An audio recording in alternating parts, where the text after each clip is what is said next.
This story might save someone you love." The girl's scream was muffled by the thin walls. Not because no one heard it, but because no one cared. "Please, please, I beg you." Her voice cracked, her body trembling as she tried to push the man away. He laughed, a slow, cruel laugh that echoed through the dim apartment. Outside the door, another girl sat curled up, her knees pressed tightly to her chest, her eyes wide open but empty. She whispered under her breath, over and over again, "This is not America. This is not America. This is not the promise." 3 months earlier, somewhere in Africa, the sun was unforgiving that afternoon. Dust clung to everything, the roofs, the roads, even hope itself. "Amaka, come inside." Her mother called from the doorway of their small home. Amaka wiped sweat from her forehead and hurried in, her heart already racing. Something about her mother's tone felt different. Inside, a woman sat, elegant, composed, out of place. Her skin was smooth, her nails polished, her handbag expensive enough to feed the entire village for months. She smiled. So this is Amaka," the woman said warmly. "You're even more beautiful than your mother described." Amaka lowered her eyes shyly. "Good afternoon, Ma." "Sit down, my dear," the woman said, crossing her legs gracefully. "Let's talk about your future. Before you continue, ask yourself this: what would you do if someone offered you a way out of poverty? Don't forget to like and share and subscribe, because someone out there needs to hear this truth." Amaka sat slowly, her heart pounding. Her mother stood beside her, hands clasped tightly. "This is Madame Grace," her mother said. "She lives in America." America, and the word alone felt like a dream. Madame Grace smiled again, softer this time. "I've been living abroad for many years," she began. "I help young girls like you find jobs, good jobs, cleaning, caregiving, restaurants, honest work. And the pay," she paused, letting the silence build anticipation, "is more than your family has ever seen." Amaka's breath caught. Her mother's eyes glistened. Is it true?" Amaka asked quietly. Madame Grace leaned forward. /*, do you want to keep suffering here?" she asked gently. "Or do you want to change your family's story?" Madame Grace had lived abroad for over 10 years. But success had never found her. Not because it didn't exist, but because she never chased it. Work felt like a burden. Effort felt unnecessary. And when she watched others rise, build businesses, send money home, live comfortably, she didn't feel inspired. She felt angry. Why them? She would think. Why not me? And slowly, that anger turned into something darker. How much would I earn? Amaka asked, her voice barely above a whisper. Madame Grace smiled. Enough to build your parents a house, she said. Amaka's mother gasped softly. Enough to send your younger siblings to school. Tears rolled down her mother's cheeks. And enough, Madame Grace added, lowering her voice, to never go hungry again. Silence filled the room. Heavy, tempting, dangerous. Is it safe? Amaka's mother finally asked. Madame Grace's expression didn't change. Of course, she said smoothly. I treat every girl like my own daughter.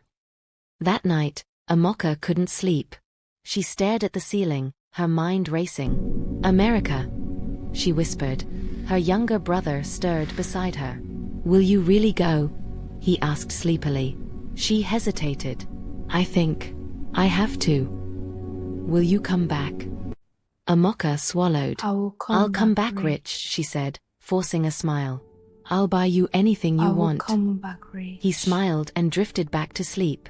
But Amaka remained awake. Something inside her felt uneasy. But hope was louder. Over the next 2 weeks, Madame Grace moved from village to village. Her story never changed. Her smile never faded. Her lies never cracked. By the end of it, she had 15 girls, 15 dreams, Me too. 15 we're families together. who believed they were Yes, sending their let's daughters to go. a better life. This is going to At the be meeting great. point, the girls I stood can't together, wait. holding small bags. I'm Excited, so nervous about nervous, Don't worry, unaware. Amaka. You'll be Amaka great. stood beside a girl Thanks. named I'm Zainab, excited, but my who stomach looked feels even younger funny. than her. That's normal. Have you We're all ever here left for home you. before? Okay, let's go then. Zainab asked. Amaka shook her head. No, you. Zainab smiled faintly. Not even to the next town. They both laughed softly. Behind them, Madame Grace watched. Counting. Not the girls. But the money they would bring. Stay close, Madame Grace instructed as they boarded an old bus. No questions. No complaints. Just follow instructions and you'll be fine. Her tone had changed. Slightly. But enough. Amaka noticed. Did you hear that? She whispered to Zainab. Zainab shrugged. Maybe she's just serious. Amaka nodded slowly, but something in her chest tightened. The journey was nothing like they were told. It's There so were hot no in here. flights, no I know, I official can barely breathe. documents, no smiling Millennials. airport workers, just long roads, When do we get off? endless waiting, and men with cold eyes who spoke in whispers. Why are we traveling at night? One girl asked. Madame Grace turned sharply. Do you want to go back? She snapped. The girl went silent. Days turned into weeks. The girls grew weaker. Food became scarce. Water became precious. And hope started to fade. One night, as they crossed a dangerous route, one of the girls collapsed. Help me, I please, can't walk don't anymore, leave me. she cried. Get up, one of the men Why barked. you leave me? I can't. Come back. He looked at Madame Grace. What do we do? Need you. Madame Grace didn't hesitate. Leave her. Leave her. Amaka gasped. She'll die. Madame Grace turned slowly. Her eyes were no longer kind. If she can't move, she said coldly, she's useless. The girl screamed, reaching out as they walked away. Please. Don't leave me. Please. Her voice echoed into the darkness. Then, silence. Amaka couldn't breathe. What is happening? She whispered. Zainab started crying softly. This isn't right. No one answered. Because deep down, they all knew. That night, Amaka sat alone, staring into nothing. Madame Grace approached her. You need to be strong, she said. Amaka looked up, her eyes filled with fear. You said we were going to work. Madame Grace smiled. But this time, it wasn't warm. You are, she said. If this story is touching you already, don't keep it to yourself. Subscribe, like, share, and let more people see the truth behind fake promises. What happens next will shock you. By the time they reached America, they were no longer the same girls. They were thinner, quieter, broken in ways they didn't yet understand. At the apartment, the door creaked open. A small space. Too small.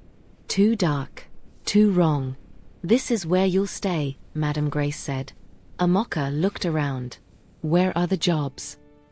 Madame Grace stepped closer. Her voice dropped. You are the job. Don't expect Amaka's any heart other. stopped. What does that mean? Madame Grace leaned in, her smile now fully exposed. A man is coming tonight, she said. Make him happy, and you'll start paying your debt. The door slammed shut. Locks clicked. And outside, footsteps approached. The first knock came slowly, deliberately, like the person outside already knew no one inside could escape. Knock. Knock. Every girl froze. No one breathed. No one spoke. Amaka's fingers dug into her own skin as she sat on the thin mattress, her heart pounding so loudly she was sure everyone could hear it. Madame Grace walked calmly to the door, smiling, as if she were welcoming a guest into a beautiful home. She opened it. A man stepped in, tall, expressionless. His eyes scanned the room, not like a person looking at people, but like someone inspecting goods. Which one? He asked casually. Madame Grace turned, her gaze moving slowly across the girls. I don't understand. I Amaka didn't shook her come here head for almost this. invisibly, tears already forming. Please. Not me. Madame Grace pointed. At the corner. This is not the quiet fair. one. She's just a Zainab. child. No. Zainab whispered, backing away. Please. I don't understand. I didn't come here for this. Move, the man said flatly. Zainab grabbed Amaka's hand. Don't let them take me, Zainab, she stop cried. this now. Amaka held on tightly. Please. I won't. No, But let Madame me go. Grace's voice cut through the You room are like a coming blade. with me. Let her go. Now. Amaka looked up, shaking. She's just a child. A loud slap echoed. The room fell silent. Amaka's face burned as she hit the floor. Don't forget where you are, Madame Grace said coldly. You all owe me. The door closed behind Zainab. And then, the silence broke. Her screams filled the apartment. Raw, terrifying, unstoppable. Amaka covered her ears. But it didn't help. Nothing could block that sound. One of the girls started sobbing uncontrollably. Another whispered prayers under her breath. I want to go home, someone said faintly. But home was already too far away. Zainab returned hours later. But she wasn't the same. Her eyes were empty. Her body weak. She walked slowly to her corner and sat down without a word. Zainab, Amaka whispered. No response. Zainab, please say something. Zainab finally spoke. They lied to us. Days passed. Or maybe weeks. Time lost meaning. The apartment became a prison. The girls became shadows. And the door never stopped opening. Every night, men came. Different faces. Same intention. Same cruelty. Madame Grace controlled everything. Food, water, movement, even their names. You don't need names here, she said once. Names are for people with freedom. This is what One discipline evening, looks like. Amaka gathered the courage to speak. You said we would work, she said quietly. Madame Grace laughed. You are working. This isn't work. This is survival, Madame Grace interrupted sharply. And if you want to eat, you will cooperate. You all owe me, Madame Grace continued, pacing slowly. Transport, documents, accommodation. None of it is free. You said we will work. How much? One girl You asked are weakly. already working. Madame Grace smiled. More than you can imagine. Amaka's chest tightened. But you promised. I promised opportunity, Madame Grace snapped. What you do with it is your choice. Not all the girls survived mentally. Some stopped talking completely. Some refused to eat. Some fought back. And paid the price. One girl tried to escape. She ran toward the door the moment it opened. For a second, Help me! freedom felt possible. You Then she learn was dragged respect! back. The punishment was brutal. Disobey again, The and others it will were be forced worse. to watch. Let this be a lesson, Madame Grace said coldly. Listen Amaka couldn't carefully, all look, of you. but I she won't couldn't tolerate forget. any If your disobedience. heart is racing right This is now, my house. You imagine follow living my it. rules. Subscribe, like that and share this understood? story. Talk about it. Because silence is how this evil survives. At first, Amaka cried every night. Then she stopped. Not because the pain ended, but because something inside her changed. Please, She give us started strength to watching, carry on. listening, Help us remembering. find hope in She this noticed darkness. patterns. Which men came often, which ones spoke, which ones listened, which ones didn't. And then, she noticed him. He wasn't like the others. He didn't laugh, didn't rush, didn't treat the girls like objects. The first time he came, he chose Amaka. Her heart sank, but something felt different. Inside the room, he sat quietly. Amaka stood frozen. Sit, he said gently. She hesitated, then slowly sat down, keeping her distance. He looked at her for a long moment. What's your name? She blinked. No one had asked her that in weeks. Amaka. He nodded. That's a beautiful name. She didn't respond. She didn't trust him. She couldn't. Do you want to be here? He asked. The question caught her off guard. She laughed bitterly. Do I look like I have a choice? He looked away, and for the first time, Amaka saw something she hadn't seen in a long time. Guilt. That night, nothing happened. He left quietly, and Amaka sat there confused. When he came back days later, he chose her again. Why do you keep choosing me? She asked cautiously. He shrugged. You seem strong. She almost laughed. If I were strong, I wouldn't be here. He leaned forward slightly. Then tell me, how did you end up here? Amaka froze. This was dangerous. We were captured Talking and could mean deceived by Madame punishment, Grace. but This something is in not his what she eyes promised us. made her hesitate. It's a long story, she said. I have time. This is not Amaka's what she voice promised trembled at us. first, but She then said she would give she us spoke a job about and the make our lives promise, better for our about the good. journey, about the girl they left behind, about Zainab, about everything. When she finished, the room was silent. He sat back, his jaw tight. That woman, he said slowly. She told you she was helping you? Amaka nodded. She said we would have jobs. He clenched his fists. This is illegal, he muttered. This is trafficking. Amaka leaned forward urgently. Then help us. He looked at her. Really looked at her. You don't understand, he said. People like her. They don't work alone. I don't care, Amaka whispered. We are dying here. Silence. Heavy. What do you need? He finally asked. Amaka's heart raced. This was it. The moment everything could change. Or get worse. We need proof, he said. Authorities won't act without evidence. Amaka nodded slowly. What kind of proof? Photos. Videos. Records. Anything that shows what she's doing. Amaka's stomach dropped. That means I have to go back in there. He didn't sugarcoat it. Yes. If she catches me, Amaka whispered.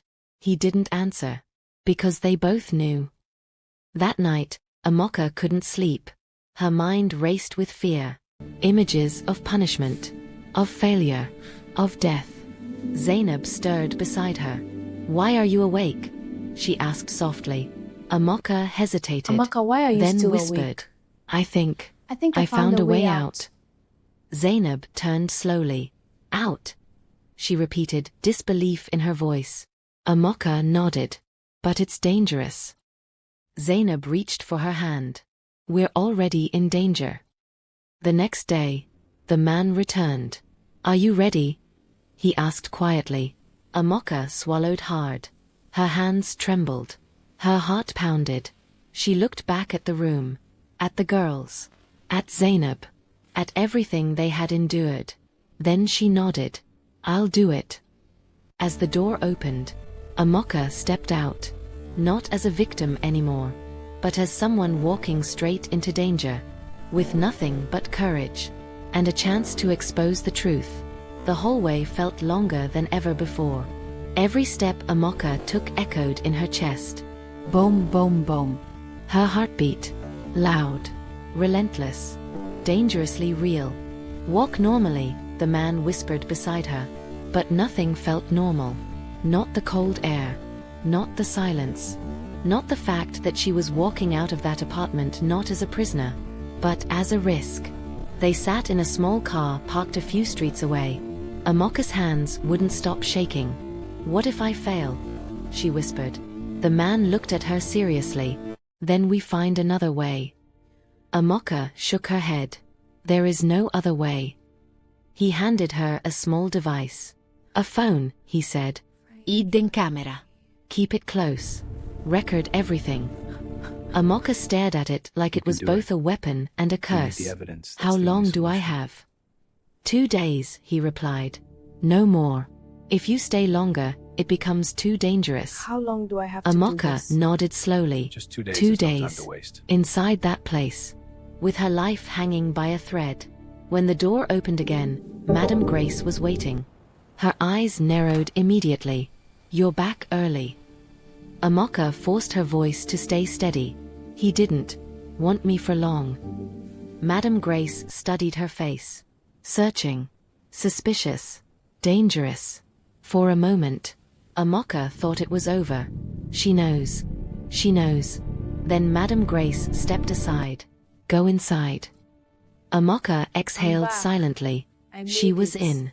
The apartment felt Amaka, even smaller than we were before. so scared. Even darker. Even What heavier. happened? Are you Zainab okay? rushed to her. You're back, she I whispered need urgently. your help. What happened? Amaka leaned close. I need your help. That night, while the others slept, the plan began. Amaka moved carefully, every step calculated, every breath controlled. She recorded everything: the locked doors, the cramped sleeping space, the list of names and numbers Madame Grace kept hidden in a drawer. That night, she overheard a conversation. Madame Grace speaking on the phone. Yes, 15 girls, she said casually. Strong ones. Fresh. Amaka's stomach turned. Fresh. Like they were 15 girls. objects. She Payment moved up closer. front. Careful. Till then. Silent. Payment up front, Madame Grace continued. No the less. I know what you did. Amaka captured every word, every detail. Just as Amaka turned to leave, a floorboard creaked. Madame Grace stopped talking. Silence. Who's there? She called out sharply. Amaka froze. Her heart stopped. Her body refused to move. Footsteps approached. Slow. Measured. Deadly. This is it. Amaka quickly slipped the phone under a loose fabric and pretended to wake up. Water, she murmured weakly. Madame Grace appeared in the doorway. Her eyes scanned the room. Sharp. Suspicious. You should be asleep, she said coldly. Amaka rubbed her eyes. I was thirsty. A long pause. Then, Madame Grace turned away. Amaka almost collapsed from relief. Time was running out. Amaka knew she needed something stronger. Something undeniable. That afternoon, she saw it. A black bag. Madame Grace's bag. Inside, money. Stacks of it. And passports. So many passports. Amaka's breath caught. This is it. She waited. Watched. Counted seconds. When Madame Grace stepped out, Amaka moved. Fast. Precise. Terrified. She opened the bag. Her hands trembled as she recorded everything. Faces. Names. Amounts. Evidence of lives stolen and sold. Then, the door handle turned. Amaka's blood ran cold. She dropped the bag and turned just as Madame Grace stepped in. Their eyes met. Silence. Heavy. Explosive. What are you doing? Madame Grace asked slowly. Amaka's mind raced. Think. You are becoming too bold. Think. I was looking for food, she said quickly. Madame Grace stepped closer. Too close. Food. She repeated. Her eyes dropped to the bag. Then back to Amaka. You're getting bold, she said quietly. Amaka swallowed hard. I was hungry. A long pause. Then Madame Grace smirked. Good, she said. Hunger makes people useful. She turned away. Amaka didn't move. Couldn't move. But inside, she screamed. That night, Amaka didn't sleep. At dawn, the door opened. The man stood there. Time's up, he said quietly. Amaka nodded. Her hands cold. Her body weak. Amaka, don't but her forget us. eyes I determined. won't, I promise. She turned to Zainab. It's time. Zainab grabbed her hand tightly. Don't leave us. Amaka's voice broke. I'm coming back for all of you. And then, she walked out. Hours felt like days. Days felt like years. Amaka sat in a small room, clutching the device. What if it's not enough? She whispered. The man looked at her. It's more than enough. He picked up his phone and made the call. The apartment door slammed open. Open the door! Not by Madame Grace, Go! but by force. Police. Chaos erupted. Girls screamed. Men ran. Police. Doors Hands shattered. where I can see them. Madame Grace tried to escape, but she didn't get far. You're under arrest. An officer right there. shouted, Don't move. pinning her down. No. You don't understand. Police. She screamed. Hands where I can I see was them. helping them. You have no right. But no one listened. Because the truth was louder. The girls were brought out one by one, blinking in the sunlight, shaking, crying. Free. Zainab saw Amaka and broke down. You came back, she sobbed. Amaka held her tightly. I told you I would. Some girls couldn't speak. Some couldn't walk properly. Some were missing. And that reality never left them. Madame Grace stood in handcuffs. Her elegance gone. Her power shattered. She looked at Amaka. Recognition. Rage. You betrayed me, she hissed. Amaka stepped forward. Her voice steady. You betrayed us first. Weeks later, the girls stood together again. But this time, at an airport.